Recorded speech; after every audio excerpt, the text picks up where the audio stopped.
What's the best kind of skin to colour? Ork skin.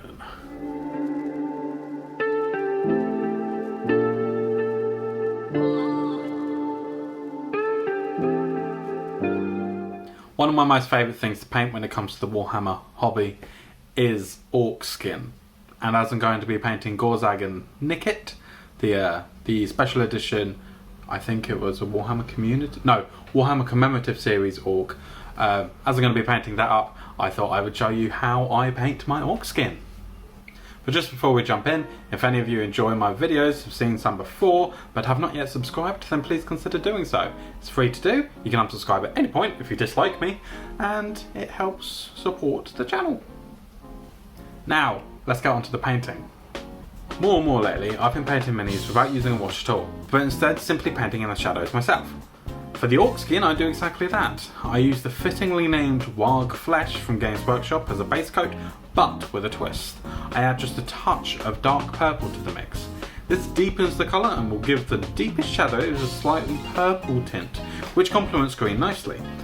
I simply use this mix to apply a couple thin coats all over the skin areas.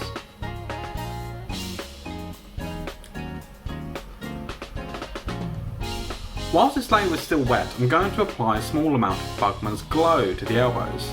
I'm doing this to make the elbows appear a bit more pinkish, because the skin is thinner on the joint, and because of this, the blood in the veins and stuff under the skin will colour it a little bit, making it have more of a pinkish tint. I jump back and forth between Bugman's Glow and the original colour. I do this to create a smooth blend around the edges.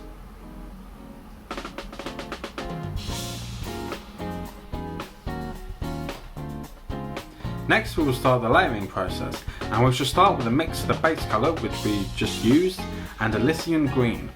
You want to use a thin coat and apply this to pretty much all the skin, but leaving the areas where the muscles dip and join.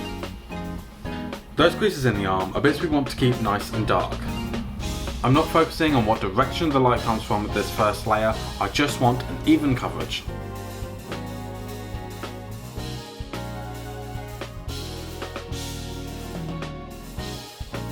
Next, use more Elysian green, but this time by itself, and cover a slightly smaller area and start to focus on the parts of the skin that will be facing the sky. You can basically leave the underside of the arms, but those muscles on the side of the arm will still need highlights near the top of the muscle. Once you're finished with this, we're going to move on to using some Moot green with the Elysian green, and repeat the last step but covering a smaller area. The reason I mix the colours before using them by themselves each time is to help create a gradual transition in colour. That is also why we paint a smaller area each time. It makes the highlight more concentrated and creates a blend between the dark and light colours.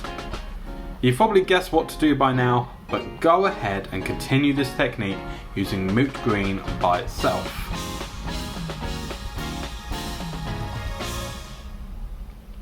Now this could be a nice place to stop. We've got the Orks to a good tabletop standard, we've got a dark green to a rather bright green, but I want to take it that little bit further and push the contrast a bit more.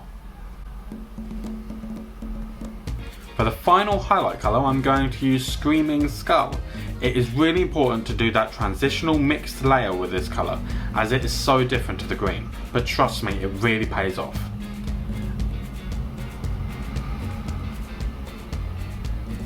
At this stage you can also mix Screaming Skull with a Bugman's Glow to go and add some creases to the elbows we faced earlier. For a final step to really deepen those shadows, you could add a carefully placed line of corn red or a dark purple in the shadows.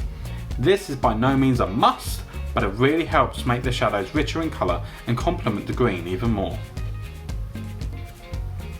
Whilst you're doing this in between the muscles, why not go ahead and carefully paint in some lines on the elbow as well, to help pop that contrast.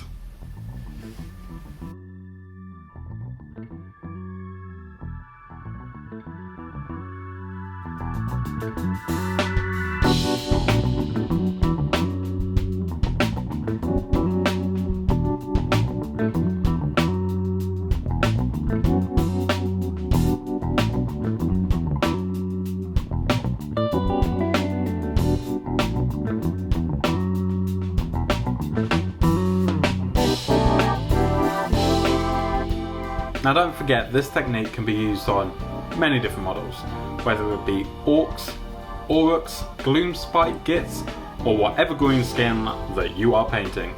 This is a really good way of doing it. And I hope that I've helped you realise that painting orc skin isn't that scary. You can get a really good looking result with just a few paints. Just make sure to mix them in between and drive that contrast. The thing is, it's just like any other painting technique. The more you practice it, the more you try it, the better it's going to get. So if you've got any orcs lying about, get them out. Or, for my Tyranid friends out there, why not try this on their skin?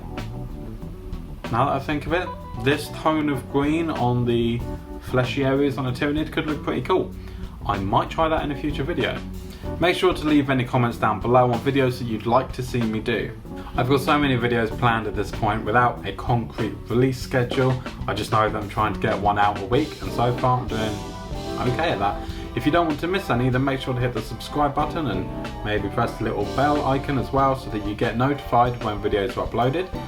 Any likes would be hugely appreciated, and if you want to help support the channel even further and get some behind the scenes access and early access to videos, then why not consider visiting my Patreon? I will leave a link to the campaign in the description below. I will also be leaving a link to maybe a start collecting orcs box or some kind of orc product on Amazon through an affiliate link. If you use that link, Amazon kicks a bit of money back to me at no extra cost to you. So that'd be much appreciated if you use that as well. With all that said, I hope you enjoyed this video, and until next time, I will see you later.